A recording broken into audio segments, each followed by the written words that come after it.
During the final months of World War II, while Europe was burning and millions were still fighting for their lives, something happened that the public was never supposed to know. The war was not only ending on battlefields, it was ending in secret rooms, hidden negotiations, and quiet deals between men who were supposed to be enemies. Because long before Germany surrendered, high-ranking Nazi officers were already trying to save themselves. And here's the part history barely touches: the Allies listened. In early 1945, as Hitler's empire collapsed, a group of Nazi officials began sending messages across neutral Switzerland. Their goal was simple: offer information, technology, or political leverage in exchange for protection. And while the world believed in a clean, heroic victory, behind the scenes, intelligence agencies were playing a different game. American OSS officers, the predecessors of the CIA, were meeting Nazi representatives in hidden Swiss villas. British intelligence had their own channels. Even the Soviets suspected something was happening but couldn't prove it. Everyone claimed loyalty to their side, yet every major power wanted one thing: an advantage in the world that would be born after the war. These meetings were not about stopping the fighting. They were about what would come next: who controlled Germany, who controlled Europe, and who walked away with the scientists who could change the future.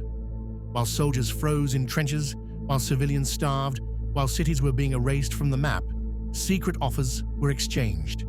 Nazi intelligence officers promised files on the Soviet military scientists, offered rocket designs, jet engine research, and chemical advances the world had never seen. In return, they demanded immunity, money, or a second life under a new identity. Some of these deals succeeded. When the war ended, certain Nazi officers simply vanished. Others were quietly flown out of Europe under new names. Scientists who once worked for the Third Reich suddenly reappeared working for the United States or Britain. The public was told they were captured assets, but many weren't captured at all. They were traded. Governments denied it then, and many still deny it now. Documents were hidden for decades. Key files remain classified.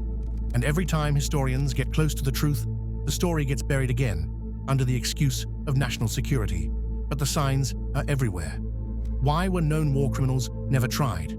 Why were scientists with dark histories protected? Why did the Allies fight each other for control of secret German programs before the war was even over?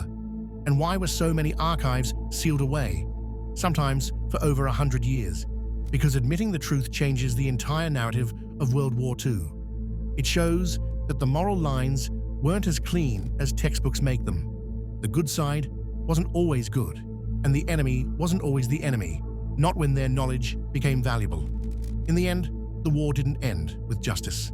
It ended with deals, bargains, and silent agreements made far from the ruins of Europe. Agreements that shaped the Cold War, nuclear technology, intelligence agencies, and even the world we live in today. And the people who paid the price were the ones who never knew these deals were made. The soldiers who kept fighting, the civilians who kept dying, and the generations taught a version of history that left out the darkest part. Some secrets fade, but this one never disappeared. It was simply buried. And now you know why.